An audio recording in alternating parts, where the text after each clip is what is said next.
Good. Will, I'll start. Tell us about your beginnings in football. Like, give us a short version, don't go on all day. I was going to say, because a long version would be here forever. I think I tried every position outfield, from striker to right wing to midfield to left wing to centre back to right back to left back, and basically given an ultimatum. Took like it to duck to water and enjoyed it and carried on from there, and the rest is history. And you had a big decision to make between tennis or football. Tell us a bit about the tennis. Yeah, I think that's why I had really quick feet, because I played a lot of tennis. So, no, I love tennis. I love playing in goal, and I had to make a decision at 15 to decide what I wanted to do. Play, I wouldn't say professional tennis, but play tennis at a very high level in Wales. And I went with the football option because there was more money. Right. How did you end up in Dundalk? I signed from Coventry City to Cardiff City by a manager called Eddie May, and he came over to League of Ireland to save Dundalk in '97 in the playoffs against Waterford. Came over to see me in the playoffs just after that for Cardiff City, and offered me an option of a nice tax-free wage every week to come to Ireland. And his wages actually bettered what Sam Allardyce offered me in Notts County, so I decided to come over to him. I remember them days where you negotiated a net wage, didn't it? Yeah, you had your net wage, and the first 2 years I was with Dundalk, it was tax-free wages because it enticed players to play and get a bit more money to play.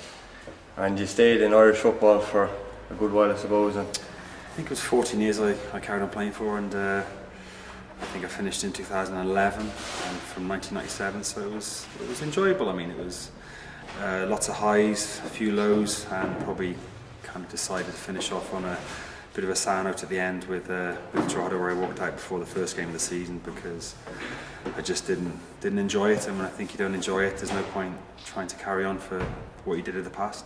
you had options to go back to England, but you never took them. Any reason? Basically, I had about 5 options to go back to: Crystal Palace, Millwall, Rushden Diamonds, Sheffield United and Huddersfield. Dundalk stopped me every time because they wanted £200,000 up front, and the biggest bid we had was from Steve Bruce for £120,000 plus sell-on clauses and caps if I got that, and they decided to up it to £200,000 up front, which Steve Bruce said no. So stuck here. So that wasn't your most memorable moment in football, but what was? My memorable moment, I'd say, would have been walking out in Lansdowne Road against Deportivo La Coruña, because I think when you start your career off and you try and play against the best players in the world, which there was probably a handful of players that were the best players in the world, or some of the best players in the world, that's your kind of goal in life to do that, and we did, and we drew 0-0, and it was to walk off that field at the end of the game and get a standing ovation and have lots of press coverage after it was probably gave me goosebumps for years and years. How are you finding the coaching aspect after retirement? I think it took me a few years to jump into it. A few people said jump in and do it, but I was a bit sceptical about it. But then when I started in 2008, probably with my academies and from grassroots right through to senior, it was enjoyable. And you know, whatever you've learnt in your career, you have lots of flaws when you finish, and you think you'd like to have known everything you've done that's right and wrong in your career, and I think it's good to pass it down to the next generation. You touched on the European run as your best moment. Did you ever think you'd be involved in another European run like you have been at Dundalk? Oh no, definitely not. I mean, the buzz, the draining moment in FH in Iceland was probably the most draining game we've ever had, and then when we beat Bate, it was from a complete kind of drained we just got through that round to complete euphoria when we beat Bate. It was just, I couldn't explain it. It was probably the same feeling we beat Hajduk Split, the same thing, you guaranteed loads of games, and definitely not, but it was something that'll stand with me for the rest of the time. Finally, I have a GAA background, as you know, and you're coaching in GAA. Do you find it beneficial to be coaching, I suppose, both codes? I think so. When I started probably 12, 13 years ago specifically with goalkeeping in Gaelic, I wasn't seen as the fresh thing coming through because I was a soccer goalkeeper. So it's taken years to probably break the difference between the codes, but it's a bit more of a simple thing to coach because none of them have been coached by any form of goalkeepers, I suppose. They just get the ball and boot it. So it's definitely been a difference, but now I kind of study Gaelic as much as I do soccer, so it's definitely helped out. Thanks very much. No problem. So Gary, tell us about your beginnings in football from a wee tot.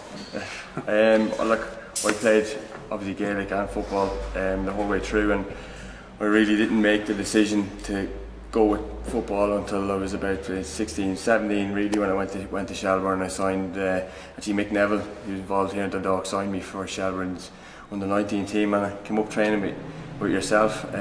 Was the first time I really kind of started to concentrate on football, and that coincided with a suspension in Gaelic, which ruled me out for a couple of months as well, but that's how it all kind of came about.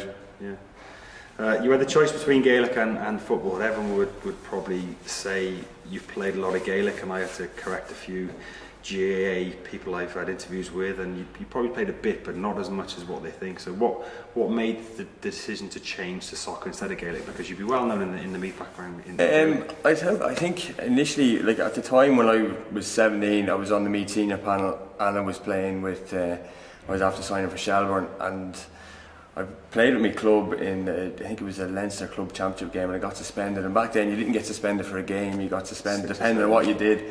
So like I gave the referee some friendly advice about how his refereeing wasn't great, and he gave me 3 months suspension basically off the bat. I got sent off and I got 3 months, so I basically got dropped off the senior panel at that stage because it was coming close to the championship.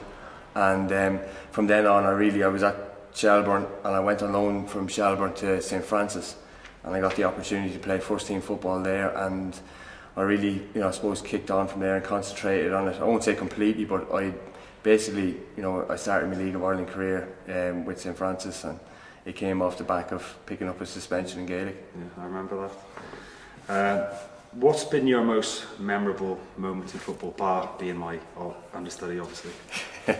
Yeah, being run around the pitch by Fred. I think everyone really, anyone that's been involved in the Dundalk team over the last 4 or 5 years will always say the Bate Borisov game. And I think, that game for everybody was, a pivotal moment, and one of the major moments in anyone's career to go and qualify for the group stages. Although I really obviously enjoyed the next game against Legia Warsaw, but we didn't win it. But that game against Bate when we qualified was definitely the most memorable moment. How did your move to Dundalk come about, and was it a quick decision or a slow decision, or you'd seen what we'd done probably the previous year and you could see something happening in the town? Yeah, well, it coincided with, I was at Sligo, it was in my last year. I was there for 3 years, and Dundalk were on the way to winning the league, and the opportunity to join Stephen's team, and for him to think enough of me to bring me into a league winning team, and that opportunity to go and play Champions League football again was certainly one that I wasn't going to turn down. And obviously I was moving home from Sligo as well, so it all worked out well for me personally, I suppose, on and off the pitch. We were moving back and building a house, and to come back and to join Dundalk was a fantastic opportunity, and it didn't take me too long to make up my mind on that one, I can tell you. Now we know your career is kind of at the end of latter stage of the career. What do you mean? What are you trying to say? What like I've also taken up a coaching role in Gaelic and obviously Dundalk, and I work with a lot of other clubs. So what's next after playing? I genuinely don't know. I think I've been putting that off for a long time, and I'm going to try and continue to put it off for another while. But look, I did a sports management degree over the past 4 seasons. I finished it last year, so it was something that I went back to the start of when I was in Sligo and finished it off there last year. So I've gone back to kind of education to get something in place so that I'm not reliant on, I suppose, football when I'm finished. I'm currently doing my UEFA goalkeeping licence as well. So look, I'm hoping to delay it for as long as I can and keep playing as much as I can, I suppose. But I'm like I was when I was 18. I probably still don't know exactly what I'm going to do when I'm finished, and hopefully it doesn't come for a while yet. If you could go back in time to a young Gary Rogers when he was 15, 16, of what you've learned over the last 20 years, what would you say? You'd love to go back in a way, to the stuff that I'm doing now that I wasn't doing when I was 17 or 18. I think even older, the strength and conditioning has moved on in the game, has become a massive part. And I think if you had the same sort of facilities and and training techniques that I would have had when I was younger. Like you see the kids now, they get the best of everything, the best information, whereas I was starting late anyway, because I was basically a Gaelic player, and I played a little bit of soccer, but I was definitely coming from more of a Gaelic background. But I suppose armed with all the information that you have now, you'd love to go back and have another go at it. It's a good cliche, isn't it? Yeah. But that's the way it works. Now, last question. You've been around the league a long time. I've known you since you were probably 16, and the season's been pretty special this year in terms of consistent performances and clean sheets. So how would you rate this season? And obviously we're going to finish off on high as well.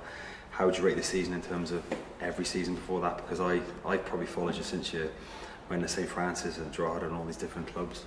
How would you rate it? Because I kind of rated up there, right up at the top in terms of performance-wise. What would you say? Yeah, I suppose it's certainly up there. And I think if you ask me in 6 weeks' time, I'll give you a definite answer. I think if you can add silverware to the performances of this season, I'd say it'll be up there with the best I've had. So it's good omen, hopefully, for the future, and just like to keep it that way and finish the season well, and hopefully we'll finish it with some trophies. Definitely.